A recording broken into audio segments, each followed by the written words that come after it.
कोई भी बिजनेस चाहे छोटा हो या बड़ा, बिजनेसमैन ये चाहता है कि मेरा बिजनेस लगातार ग्रो करता रहे। एक ऐसा ही सपना जय ने भी देखा।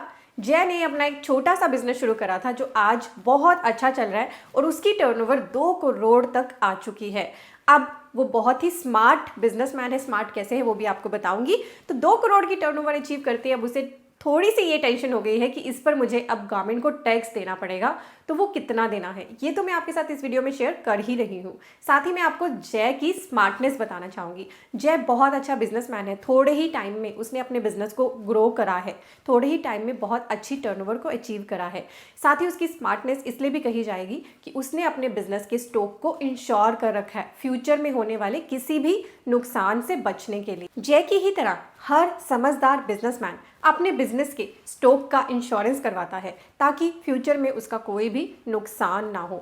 स्टॉक क्या, इवन अपने घर और गाड़ियों का भी इंश्योरेंस कराता है ताकि फ्यूचर में होने वाले किसी भी डैमेज से उसे प्रोटेक्शन मिल सके। तो हमने अपने स्टॉक, घर, कार इन सभी को तो सिक्योर कर लिया, पर क्या आपने कभी अपनी फैमिली को सिक्योर करने के लिए सोचा? नहीं ना।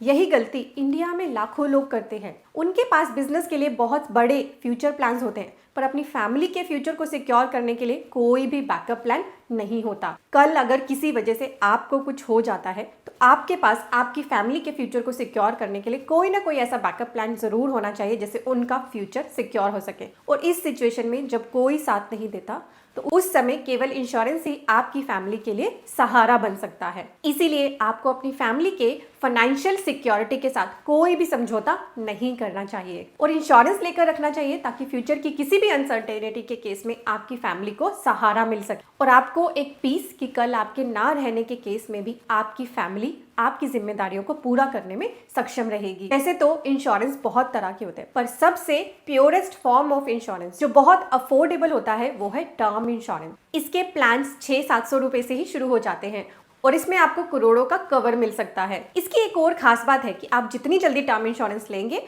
उतना ही कम आपको इंश्योरेंस पे करना पड़ेगा और लाइफ टाइम ये अमाउंट लॉक हो जाता है। इसीलिए अगर आपकी भी फैमिली है तो उन्हें प्रोटेक्ट जरूर करिए थ्रू टर्म इंश्योरेंस। और मैंने आपकी कन्वीनियंस के लिए इसका लिंक डिस्क्रिप्शन और फर्स्ट कमेंट में दिया है। वहां आपको सारे ट्रस्टेड इंश्योरेंस पार्टनर्स एक ही जगह पर मिल जाएंगे। और अगर आप इसको ऑनलाइन बाय करते हैं तो आपको 15% का डिस्काउंट तो मिलता ही है, साथ ही आपको टैक्स बेनिफिट में मिलता है 1.5 लाख तक का। जल्दी से लिंक चेक करिए और अपनी फैमिली को सिक्योर करिए क्योंकि इंश्योरेंस एक ऑप्शन नहीं एक जरूरत है। तो चलिए अब जय की स्मार्टनेस तो हमने देखी ली। जय ने अपनी फैमिली को सिक्योर किया हुआ है अपना टर्म इंश्योरेंस करा के। आप भी अभी करिए, डिस्क्रिप्शन में दिए गए लिंक्स को जरूर चेक करिए। अब जय की एक कंफ्यूजन दूर कर देते हैं कि जय ने अपने बिजनेस को ग्रो किया है, अपनी टर्नओवर अचीव कर ली है 2 करोड़ तक। अब वो जानना चाहता है इस टर्नओवर पर क्या उसको कोई टैक्स देना पड़ेगा। तो आपको एक गुड न्यूज़ देती हूँ। अगर आपकी भी टर्नओवर 2 करोड़ है तो आप एक सेक्शन यूज़ कर सकते हैं 44AD।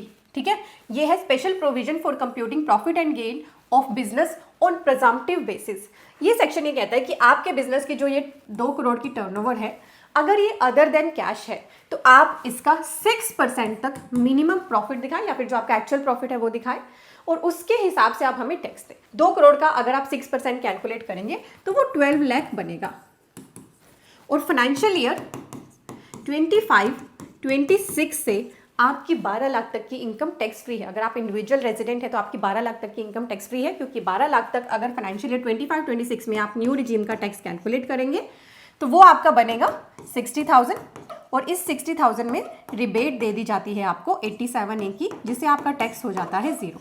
तो देखिए 2 करोड़ तक की टर्नओवर पर भी आपका टैक्स हो जाएगा 0। पर इस बात का ध्यान रखना ये फाइनेंशियल ईयर 25-26 से एप्लीकेबल है। और यहाँ पर एक चीज़ का और ध्यान रखिएगा, आपने 2 करोड़ पर 6% मिनिमम प्रॉफिट तो दिखाना ही है, पर अगर आपका प्रॉफिट ज़्यादा है तो ज़्यादा ही अमाउंट आपको दिखाना है। ठीक है, आपने ध्यान रखना है। आपने पहले तो अपने बिजनेस की टर्नओवर को 2 तरीके से बाइफरकेट करना है, कैश वाली टर्नओवर और अदर देन कैश वाली टर्नओवर।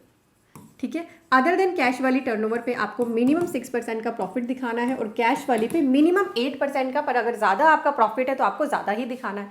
तो यहाँ पर क्योंकि नोशनल आपकी इनकम को टैक्सेबल किया जाता है, इसीलिए आपको किसी भी तरह के खर्चों का कोई भी बेनिफिट नहीं दिया जाता है। और कुछ ऐसी कैटेगरीज भी हैं जब आप सेक्शन 44 AD की ऑप्शन को यूज़ नहीं कर सकते। आप एक्ट में आकर भी पढ़ सकते हैं, तो यहाँ पर कुछ ये प्रोविजन कब अप्लाई नहीं होगा। A person carrying on profession as referred in subsection 1 of section 44AA। Section 44AA के अंदर कुछ स्पेसिफाइड प्रोफेशंस हैं जो सेक्शन 44 AD ऑप्ट नहीं कर सकते, उनके लिए एक अलग ऑप्शन दी हुई है, 44 AD है।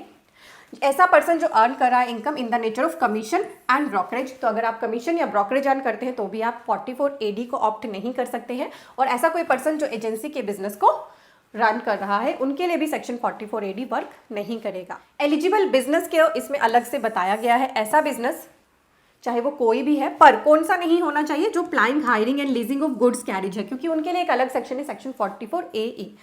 उनके अलावा कोई भी बिजनेस इस ऑप्शन को यूज कर सकता है और जिनकी ग्रोस टोटल टर्नओवर या ग्रोस रिसीट प्रीवियस ईयर में एक्सीड ना करें 2 करोड़ रुपए से, यानी अगर आपकी टर्नओवर 2 करोड़ तक है तो ही आप इस ऑप्शन को सेक्शन 44 AD को यूज कर सकते हैं, अदरवाइज नहीं। और ये 2 करोड़ की लिमिट आपकी हो जाएगी 3 करोड़ अगर आपका जो बिजनेस में अमाउंट रिसीव होता है, अग्रीगेट अमाउंट, वो आपकी टर्नओवर या ग्रोस रिसीट्स का 95% या उससे ज़्यादा अदर देन कैश में रिसीव होता है, तो आपको 2 करोड़ को 3 करोड़ से रिप्लेस कर लेना है।